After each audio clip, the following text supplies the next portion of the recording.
Son las 4 de la mañana. La alarma no sonó. Nunca suena. Te despiertan con un balde de agua helada vaciado directamente sobre tu cara. Tus pulmones se bloquean. Tu corazón se dispara como un motor a punto de explotar. Tienes exactamente 8 segundos para salir de la cama, ponerte el uniforme y quedarte en posición de firmes. Te tomas 12. El instructor ya está en tu oído. Su voz no es un grito. Es algo peor. Es calma. Calculada. Como la voz de alguien que ya ha quebrado a 1000 hombres antes que tú y va a quebrar a 1000 después. No necesita gritar para destruirte.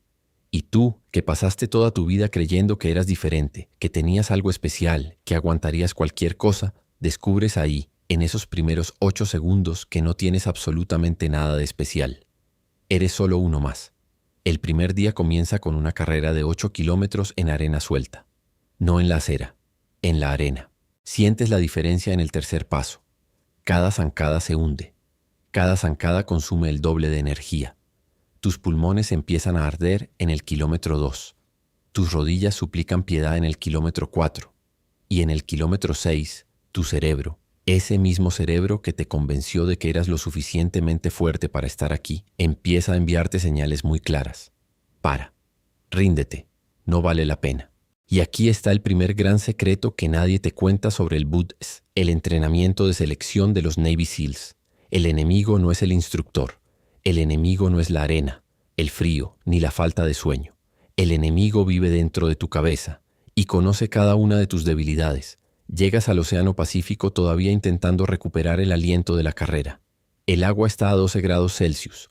El instructor ordena entrar. Dudas por medio segundo. Solo medio segundo. Pero él lo vio. Siempre ve. Entras.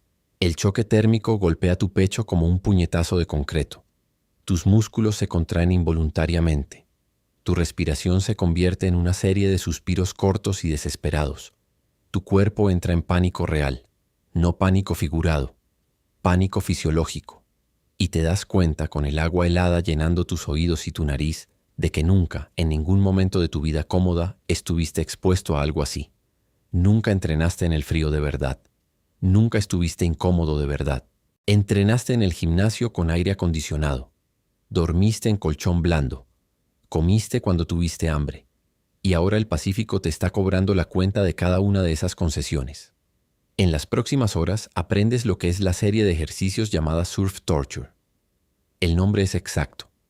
Te acuestas en la arena, en la orilla del océano, con las olas pasando por encima de tu cuerpo. La arena entra en cada abertura posible. El frío deja de doler y empieza a anestesiar. Primero los pies, después las piernas, después las manos. Y cuando el frío llega al pecho, empiezas a perder la noción de dónde termina tu cuerpo y dónde empieza el agua. Los instructores caminan entre los reclutas, no gritan palabras de aliento, señalan la campana de bronce, la campana dorada que está a pocos metros de distancia.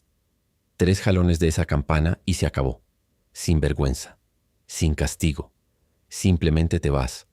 Vas a un lugar caliente, comes una comida caliente, duermes en una cama. Y aquí está lo que te va a quebrar antes que el frío. La facilidad de rendirse, la puerta de salida siempre abierta, siempre iluminada, siempre cómoda.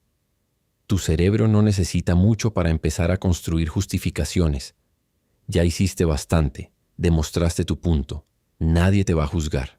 Y es exactamente ahí donde la mayoría se va. No porque el cuerpo cedió, porque la mente abrió la puerta y el cuerpo simplemente obedeció. Seamos honestos sobre un número: 75%. Esa es la tasa de deserción promedio del BUD/S. 3 de cada 4 candidatos tocan la campana. Y esos no son personas comunes, son atletas. Son militares ya formados. Son personas que pasaron meses, a veces años, preparándose específicamente para ese entrenamiento. Y aún así, 3 de cada 4 se van. Tú, que probablemente nunca te levantaste antes de las 6 de la mañana por voluntad propia, que nunca estuviste más de 24 horas sin dormir, que nunca nadaste 2 kilómetros en el océano con ropa de combate, ¿qué te hace pensar que serías diferente?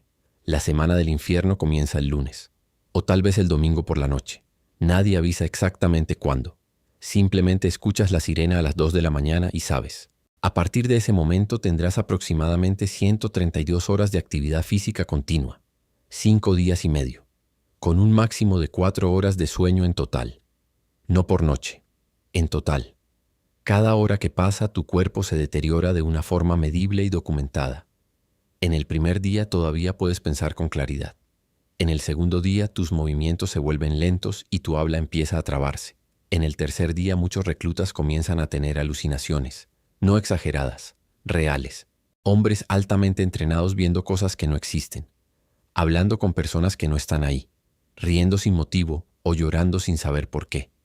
Tu cerebro privado de sueño empieza a fabricar realidad y todavía necesitas operar en equipo, cargar un bote de goma de 90 kilogramos sobre la cabeza, nadar en formación en el océano a las 3 de la mañana y mantener el rendimiento al nivel exigido por los instructores.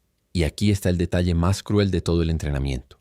No es una prueba de fuerza individual, es una prueba de cohesión colectiva. Si un miembro de tu equipo falla, todos pagan. Si tú fallas, tus hermanos cargan tu peso. Literalmente.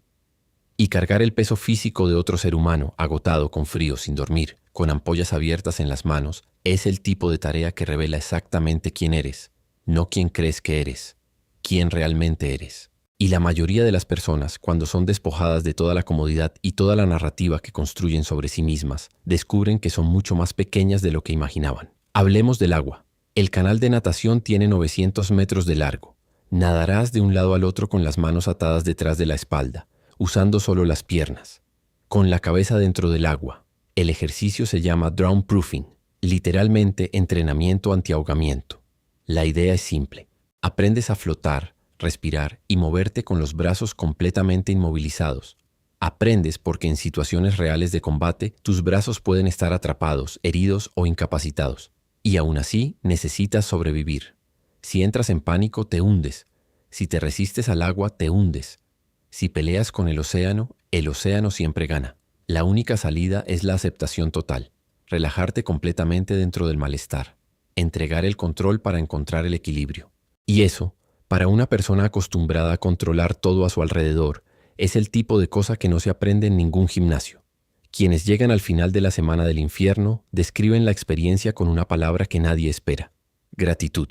No alivio, no orgullo, gratitud, porque descubrieron de la forma más brutal posible que el límite humano es una ilusión, que lo que el cuerpo llama agotamiento máximo es en la mayoría de los casos solo el 40% de la capacidad real, que existe una reserva dentro de cada ser humano que solo se activa cuando no hay otra opción.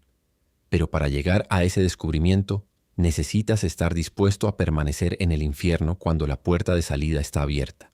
Y esa disposición, esa capacidad de elegir el sufrimiento en lugar de la comodidad, no nace en un gimnasio, no nace en una charla motivacional, no nace en un libro de autoayuda, nace o no nace, y en la mayoría de las personas, no nace.